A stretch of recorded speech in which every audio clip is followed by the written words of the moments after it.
आज हम आपसे ऐसे फ़ोबिया के बारे में बात करेंगे जिसे तो अमेरिकन जो साइकेट्रिक एसोसिएशन है उसने तो इसको ऑफिशियली जो है वो रिकग्नाइज़ नहीं किया एज अ फ़ोबिया, लेकिन ज़रा नाम सुने और इन्जॉय करें ज़रा।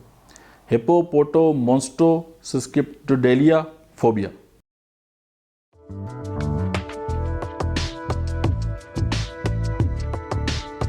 हिप्पोपोटामोन्स्ट्रोसिस्किप्टिडेलिया फ़ोबिया, यानी ये आपकी जो डिक्शनरी है इसका सबसे बड़ा वर्ड है।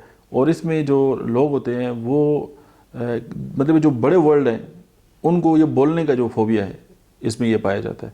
मतलब it is the one of the longest word in the dictionary.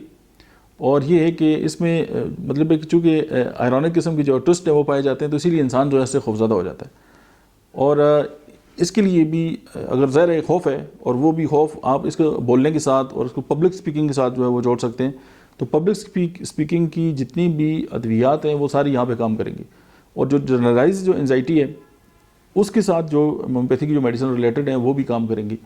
और देखें, फ़ोबिया का एक और बड़ा बेस्ट तरीका उसको ओवरकम करने का ये भी है कि आप जो है जिस चीज़ से फ़ोबिया है या अनजाना खौफ है, आप उस चीज़ का बार बार सामना करेंगे और आपको लगेगा ये चीज़ तो नुकसान नहीं देती। और इंसान को पता है अब अल्फाज बोलने से कौन सा जो है वो खौफ है, लेकिन ज़ाहिर है कुछ लोगों पे ऊपर जो है वो पैनिक अटैक से वो आ जाते हैं।